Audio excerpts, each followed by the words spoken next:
we know that Africa has the youngest population in the world, and the continent is also home to over 1.2 billion people. More than 60% of these fall below the age of 25 years. As Africa's youthful population continues to rise, there has been uncertainty over the continent's preparedness to tap into the resource for economic growth.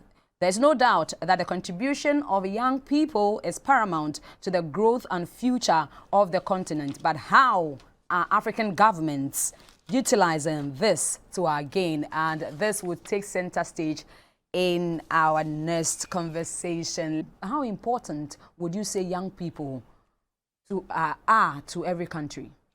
Extremely important. You cannot overlook that fact. They need young people everywhere to help churn the kind of development that we want. So first and foremost, I'll say extremely important.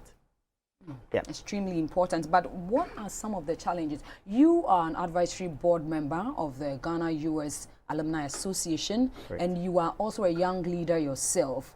What are some of the challenges that young people are faced with on a daily basis? Because you come face to face with them almost every time. Right. So I think in our part of the world, and since we are narrowing to Africa, I'd want to try and contextualize it. So I'll do Ghana first and then extend it. So for Ghana, I start even from Accra. There's some young people in Accra who actually think Accra is Ghana, but Accra isn't Ghana, right? That's the first thing. And there are some other people also in the hinter part of Ghana who think that they don't have any opportunities because they don't see what it is that those in Accra see. That's a fair balance, because to a large extent, we leave a lot of our resources that are in those areas to not be developed as much as it could. Let me just use tourism as an example. How many people would wish to go to OT, right, to go and see the beautiful landscape there? How many people want to go to my village, Kwewu, to go and see the paragliding and other things there? Not many people, or even the landscape, the mountain bits. But these are the same young people who will be engaged in many a times menial jobs, right? Not seeing the kind of potentials there. But what I see lacking is the fact that there's sometimes no hand holding, there's no guidance, there's no reflection, or there's no encouragement to show that, hey, you know what, being born in Ghana is not a bad thing. Because honestly, I always say I didn't choose to be born in Ghana. I'm born here. I'm super proud to be born here. I traveled the world, but I'm not ever looking to personally say that, hey, I only belong to another country because I have done citizenship change and all that. I'm here. I'm grateful for being here. I think what usually doesn't happen is people don't have the possibility of appreciating the opportunities. And those who have the possibility of trying to ensure that the possibilities are expanded for people to have better livelihoods, etc., sometimes fail to do that.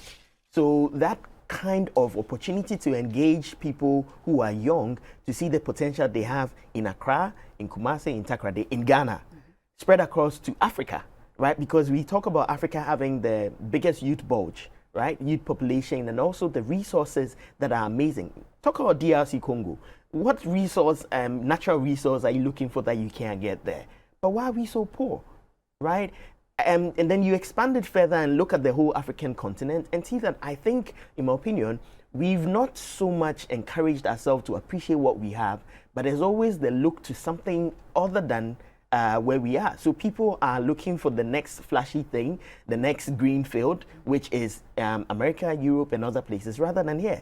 So for me, being in a lot of these fellowships, what I keep on saying and what I keep on doing is to be that shining beacon of an example to other people I meet. Because the people in Europe and Americas and others, Asia, sometimes don't really understand what it is Africa has. And if we ourselves as Africans don't appreciate what we have, then how are we ever going to balance it? It never would happen. Because you are saying one thing, they talk about you and they see you as people who live on trees, people who are not knowledgeable. Because sometimes what really annoys me is when you're working on projects and then you have sometimes some white dudes think that you, the blacks, you know nothing. But it's such that you can both co-create and then make things happen, right? It shows you so much that if we don't change the mindset and the perceptions, if we don't stand up with our light, it ain't going to happen. It's never going to change, right? And so we'll continue having a youth that feel, well, I'm black-skinned, there's no opportunity for me, there's nothing. And you'd have a lot of people also come and say, let's come and exploit. because that's what happens in many instances. So let's do a bit of reverse engineering. Let's change mindsets. Let's change our habits. Let's strive for excellence. That's the bottom line. And I think the major thing I'll leave with all of this is integrity, right? If we have integrity, if we have the good habits that we should have and good leadership, then all of these things will come out nicely. It would balance. Because if I'm in a position of authority and I know that I need competent youth to be in the jobs, I would get them those opportunities and I expect them to do their work. But not when they come to the office and they would also think that all I got to do is Facebook or Instagram or WhatsApp when I have to do the work. So it's like a whole lot of mindset changing activities that should happen, as well as personally indoctrinating ourselves to appreciate the fact that we are here. Let's make good use of what we have here and ensure that people appreciate it more. If someone came and established a tourism company that goes around Ghana and other places, as I'm using tourism as my example for today, and just like you have in Jerusalem, in other places where people pay to go and see things, are you not saying that we will not have people making economic benefits? But sometimes they don't know. They don't know that if I have my car and then you're coming into it and I'm taking you other places, I can charge you by the hour. I can charge you by the day. Right? Some people sometimes don't appreciate it so much. And I'll give a final example in this, where, for example, I remember studying in Denmark, and I knew that people who were hairdressers, typical example, would have gone through a certain study to become good hairdressers because you're using chemicals for the hair. It's not just, I'm done with school, I don't have a job, so let me go and be a hairdresser. No. You're using chemicals for someone's hair, but we have a situation where we think those who are not good should go into certain crafts and trade, which is bad. So it comes again to the issue of skills development. We need to properly scale our people, properly retool, and even recognize prior learning. People who are in the informal sector, who are good at what they do, they perhaps do not need a formal education, or they don't need a paper to show that they are good, right? They can have the recognition of their trade and their crafts, and not go through the regular 4 years of school or 10 years of school, etc., because they're already in the field. So we need to sort of change a few other things in that regard. And my final area will be on religion. I'm a Christian. I love being a person who would portray God every time. But what I find interesting also is that even in the churches, we are grooming people who sometimes don't appreciate what it is that we have all come away from, right? And the fact that sin is something that God reproaches. And so you should put sin aside and then live godly and be right. So if we talk about a country like Ghana, which has Christianity as the highest population, which for me would be my example, then I think that let's go back to the Bible, right? Because I just reflect on the time when in Judges, the people of Israel came, a new generation came and knew not the God who had brought Israel from victories. And so they were going down to defeat. So if we want to reflect on all of these things, there's so many victories that have been chalked. Let us do well to sustain it. Let us push forward and make sure that we can get things happening. Yes. With all that you have said, then it brings me to the point. How do young people of Africa unite and reconcile with their past so that they can confront the stumbling blocks of the continent? Let me see if we have Zubeida online. Think about it because of the example you just gave. Zubeida. Hello, Zubeida. Zubeida will come online, but Enoch, you have touched on a very key thing because usually if you do not know your past, forging ahead in the future becomes problematic. Right. So for us as young people in Ghana, in Egypt, wherever on the African continent, with the example that you have given, how do we unite and reconcile so that we can move ahead? Rebecca, I would say first and foremost is actually to even know the truths around these things, right? Sometimes people don't even clearly understand what the past is because it's not being told in the way it should be told. So people don't even know the past in the depth of the truth of how it is.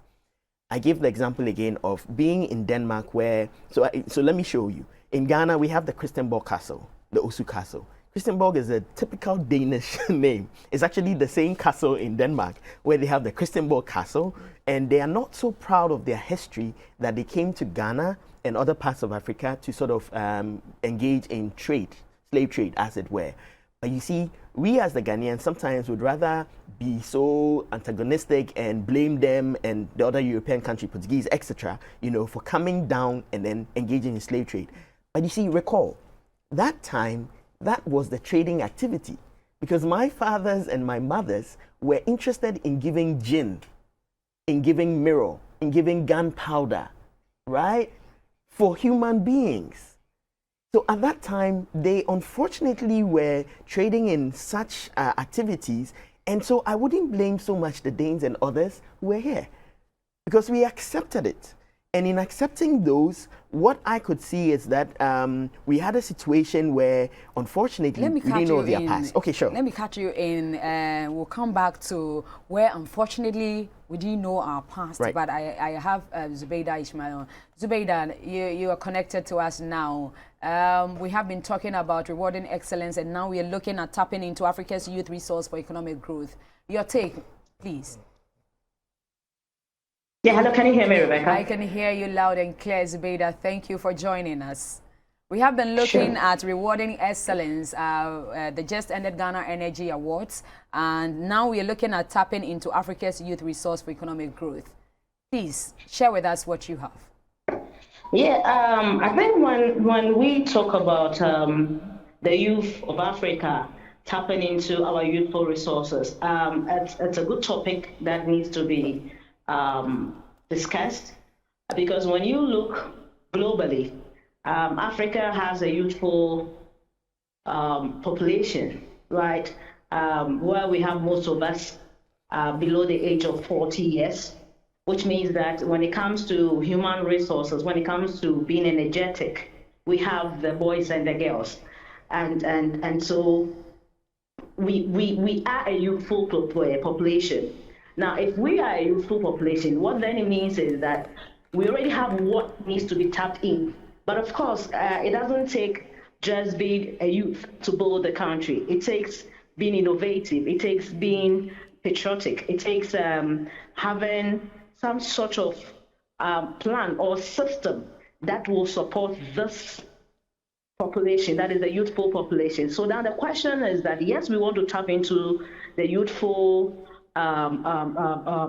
expertise of the population, but then do we have the system to do that? Is the system in the continent, for instance, let's come to Ghana.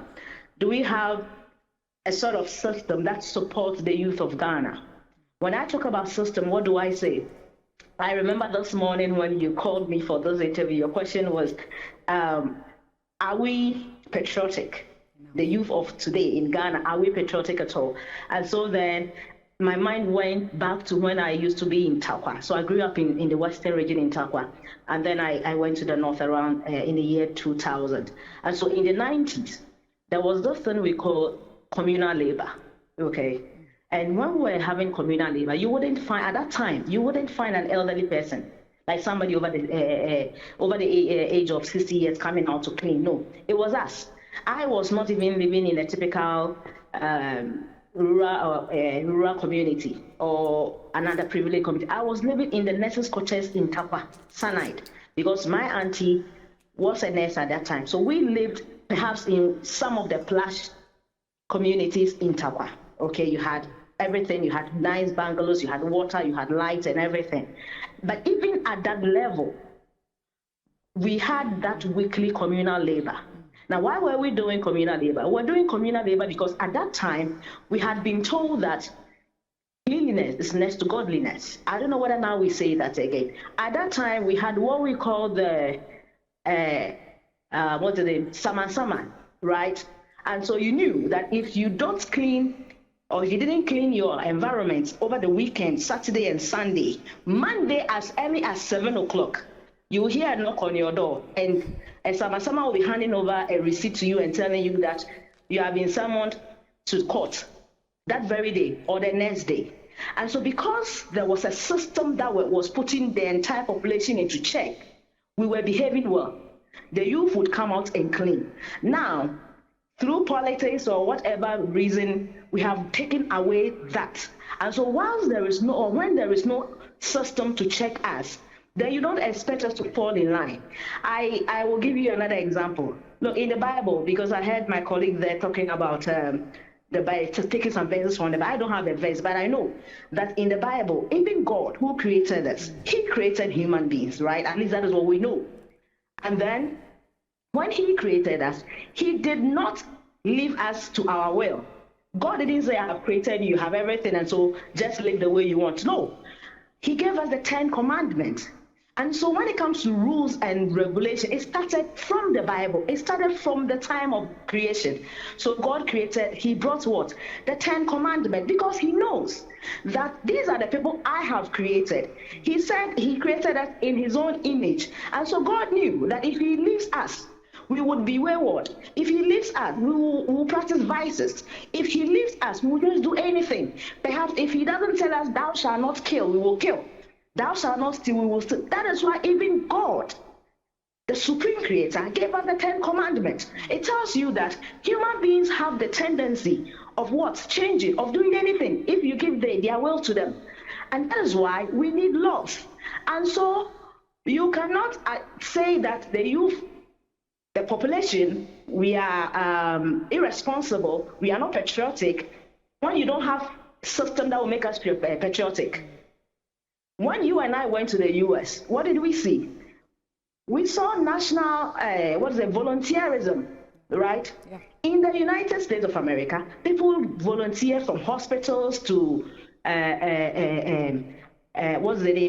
elderly homes and all that. You and I, we went and did some. It was part of the program we went for. And so even as we were traveling, even though we don't do volunteerism in our countries, like a systematic one, when we went there, it was part of the program. All of us, we all did volunteerism. And what is the system that? The system that supports them in the sense that I believe that the volunteers there, even though they are not paid salaries, but they get to be picked from their homes to the workplace. And so it is easy to what? Volunteer. Now you expect the Ghanaian youth to volunteer. We should go to Kolebu, and go and volunteer, go and be cleaners, go and help with the elderly and all that. Yet the person does not have the means of transport to get there. When the person gets there, what will the person eat from morning till the person returns back home, to the house? We don't have that system. And so if the youth is not patriotic, it is simply because there is no system to make us patriotic. And so if we want to blame the youth, I will push the blame back to our elderly ones back home, that we, the youth, we are a representation of what they have taught us, because they didn't teach us to be patriotic. They have not put systems that will force us to be patriotic. And so for me, this will be my opening remarks to your question. But you, in your small corner, have had a training. How would you, as a journalist, inspire young people in your corner to inure to the benefits of the entire nation or your community where you find yourself? So let me give you, forget about the fact that I'm even a journalist. Okay, let me give you a practical something I do in my house. Okay. I live in a house, it's a rented compound. We have 3 apartments in our 3 blocks in our compound with some apartments. On my apartment, we have about, on my block, we have about 8 apartments. Now, what I do, personally, no one has asked me to do that, is that when I wake up and I'm stepping out and I realize that there is dirt on the stairs, I sweep. When I go behind the house and I realize that there are weeds, those I can pull with my hands, I just pull them. I really don't even plan I'm going to weed, but this is what I do. When I go in front of the house and there are rubbish scattered around, I try as much as I can to put them together. That is at my own level. You see, and that is what we say, brighten the corner where you are. But you see, it doesn't take one person to build a nation. I will do it, you will do it. But the truth is that, like I said, if there is no system to put people in check, you have majority of the people not practicing that. And so if they are not practicing that, the small ones that you and I are doing would not reflect so much, because it's about the majority of the people. We should get everybody on board. Now, as a journalist, what am I doing? What I am doing as a journalist is that I teach the younger ones, okay? I let them understand that as a journalist, practically as a journalist, okay, you are not supposed to be manipulated by somebody. And I tell them that, look, the fact that we are humans, at the end of the day, we are humans, we have family members, we have friends. Should you even wake up and then there is a story you need to do, and then you look at the target, and the target is somebody who is very close to you, you may as well just hand over that project to another person and stay out of it, because you're a human being. You have family members. You cannot say that you live on an island all by yourself. No, once you have family members, there will be that instance where you might have to do a story where it will involve a family member or a very close friend or an associate. In such instances, what you do, don't even go like, oh, for me, I can do it. I can't be manipulated. The person's relationship will not let me, what's the name, write something in favor of the person. But the reality is that even if you write the right thing, you do the right thing, the fact that you are related somehow, people will punch holes into it. And so just stay out of it and let another person handle it.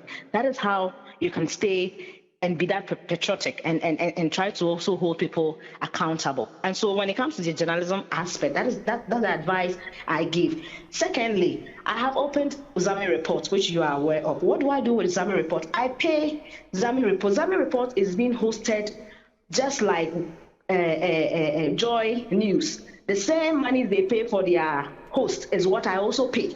But what do? I pay from my pocket, okay? Because it is not a business platform. I don't do adverts there. I don't do paid projects there. But I have given it out to what? Journalists. And what I do with it is that I said there are some people that can write, but because they are young, okay, and they don't have people in the big media houses, GTV, Joy, City, and all that, their stories will not be read over there. Because they don't even know anybody to even any editor to even send a story. So it is a platform for up-and-coming journalists to post their reports, and you are willing to take it for free so that you can publish it. That is what I do, and so that platform is to what? Help them. And what I do is that I shape their writing. I am their editor. I go through their stories. We shape them so we get the best when it comes to writing. So when it comes to that aspect, personally, that is what I am doing. Okay, hold on right there. There is a point about reconciling our past so that we can forge ahead and overcome the stumbling block as young people within Ghana and Africa at large that Enoch was bringing to the table. But let me announce the phone to send in your WhatsApp and your text message. Remember, as a text message or a WhatsApp, please do not call the line. It's 0246 260-949, 0246-260-949. It is boldly displayed on your screen. You can grab the number quickly and send a text message. If you're excited about the conversation we are having now, what you can add, your suggestions, your comments, and your views are welcome. You can also go onto our Facebook page at the Ghana Broadcasting Corporation Facebook page, because we're streaming live and you can send in your live messages right there. So we are ready for your messages and your WhatsApps. Please send it right away. Enoch, with what Zami has said, tie it into reconciling our past and how we can forge ahead as young people. It's interesting Zami talks about Takwa. Patriotism, that's where I did my engineering studies, okay. I think about almost 20 years ago. Wow, I feel old. I'm no longer youth. Anyway, right. I think that, you see, even in Takwa, as an example, where a lot of the gold trade, as it were, goes to places in Johannesburg, in the US, I mean, in Europe and other places in the UK where they have gold reserves. We in Africa can largely not, I mean, in Ghana, cannot really boast of even having gold reserves, because it's been a situation where we've always been dependent on exporting things away and then bringing nothing back home, or sending out things that have been processed from here. So I'm just looking at our culture of excellence, our desire to have, like she said, a system that works. Because you have places where people do not even have a lot of people checking them, but they try to keep in check. Mm-hmm. But sometimes we go to those places and then mess things up. So it comes back again, like I was saying, to what has been handed over to us. What do we know? What do we know of the past? Have we become a people who would not know our past so well that we would not even be interested in forging a future ahead? I think this is where the point comes, that those of us who at least have a bit of knowledge, let's try to magnify that knowledge and change the conversations. let's be more positive towards an Africa that does not go cap in hand begging, to an Africa that wants to show truly what we have. People have forgiven themselves. I mean, in Germany, they are talking about the Mali, the relics. They took art materials and things like that over, and the people allowed it. Now the people want to ask for it and things like that. It's difficult. The whole idea around creating systems is to help check some of these things, but also to ensure that we as a people appreciate and say, gone are the days. These are the new times, right? How do we move forward? So we should know the times, understand the times, respond to the call in such a way that we are appreciative of it a lot more now. But what I'll say finally in that regard is really who is doing the tapping into that young African futures resources? Who is doing the tapping? Is it our government? Is it our civil society? Is it we ourselves? Is it churches and religious organizations? Who is doing the tapping? Or is it such that I tap into yours, you tap into mine? Or we are all working in silos, which is another big deal if you want to look at it in that conversation. Serious issues you're raising. Let me take this one from Pelman. Pelman says, Rebekah and your team, kudos. This is a very critical topic that you have brought up. It is time government place premium on tapping the human resource of young people. Now young people are losing hope, and it is time we stir up the hope and aspirations of young people. This way we can help them and we can tap into their knowledge, because mind you, things that our parents knew years back when they were like 4 years, we know it whilst we are like 2 months old. Exactly. Wow. Pelments. Thank you. Thank you so much for that one. Thank you, Enoch. Very good submissions you are bringing to the table. And Zubeida, it's good you also touched on patriotism, because I don't know that when next it was said in our country. I think around this time where there are economic challenges, this is the time that we should be touting patriotism, because without volunteerism, there is no way people will know what you carry. So you also need to put up yourself for service, and others will see what you carry and offer you that which you want as a young person. Let me see. I am so concerned about this program, and Rebekah, congratulations. We have monitored you over the years and you've worked hard for this. Indeed, it is by the doing of the Lord, and we see it all over you. Thank you so much. My name is Kojo Aqua from Swejo, and tapping into Africa's youth, we have said it all. It looks like young people are not also putting themselves up to show what they have. Today's youth is all about making money at once, but life is not like that. You need to work through life. You need to work through your teeth to rise to the top. Young people need to be submissive and also be willing to learn from the elderly. This is missing in today's generation. And even though they hold the fattest and biggest of degrees, they still do not find their jobs. It is not about your degree, it is about networks in today's world. So let them learn to be submissive, and they will find the right people to mentor them.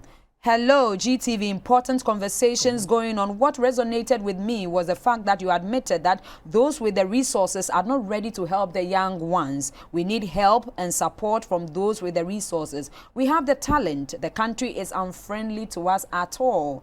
This is Vincent from Ablekuma. Vincent, thank you for that one. Let me take this final one, then I come to you, Enoch. And if Zubeida is still there, Zubeida, if you are still there, we'll give you the nod to say your final words, because my time is almost up. Hello, it is good you are discussing this. We are in a good country. Just as Enoch said, it is for us to appreciate what we have and for us to shine light on our own selves and what we are doing as a country. We have lived so much in the past, and it has taken toll of us, always blaming the colonial master for what they couldn't do or what we are not being able to do. Ghana has a lot of resources. Ghana has a lot of talent, especially in young people. We need to shine our own light and start touting what we have. Because go to Dubai, what do they have? Nothing. nothing, but they have found a way of creating and publishing what they have, and the whole world is now going to Dubai. Ghana can do better, and young people can steer this affairs. Okay. I have few minutes to go. Hello. Yes, I heard you are saying about the youth. You see, for now, the youth are very angry about the economy, and preaching patriotism will also work. Unfortunately, you didn't add your name. I have 1 minute to go. People are calling. Let me see if I have other message. Good morning, Sister Rebekah. Oh, you make me feel old. Just say Rebekah. And wow, I'm really enjoying your program. And congratulations to you and the GBC at large, and to Enoch as a nominee, and also to Zubeida, your other panelist on phone. Great conversation. Right, okay, thank you. My time is almost up. Let's wrap it up. Your final words, Enoch. So my final words, we have to do this again. We have to do this again. Really, because if you look at the issues, there are lots of them, and we have to challenge ourselves a lot more. I would say that finally, in regards to the various fellowship programs I've been on, Danida, USAID, and different things, what I realize is that it's always tilted towards the other group tapping into Africa, and we don't tap into ourselves. So you find ourselves engaged in the State Department activities in the US, or the BMZ activities in Germany, but then our African and governments are not really tapping into us. Okay, So Zubeida, your last words. Let's go in a split second. Okay, Rebecca. So what I have to say is that the youth, for me, what I've said is that we are willing to learn, but then we need to be supported. We need to be guided, okay? And that is why I said that is why even in the Bible, there is the 10 Commandments. And so put systems that will put us in check, and automatically we will fall in line. Thank you. Put us in check, and automatically we will fall in line. So says Zubeida Ismail, a freelance journalist and the creator of Zami Reports, giving young people the platform to share and publish their own reports. It will be edited according to standards, and she is also a young African leader. And I have been in studio also with Enoch Yeboah Ejapon, who is the director of Sigma Strategic Business Consult Limited, a management consultant and training firm, and a young African leader and an advisory board member of the U.S. Ghana Alumni Association. He is also the director and co-founder of the Renewable Energy Association of Ghana. My name is Rebekah Awuah. Thank you, Ghana. Thank you for staying with us and for believing in this program. And from Kobe from Cape Coast says, thank you for making my day great topic, and we need to sanitize the airways, and that is exactly what you have done. Let's support Ghana and let's support Africa. Thank you so much. God willing, we'll see you again same time next week. If you say a prayer, say one for us too.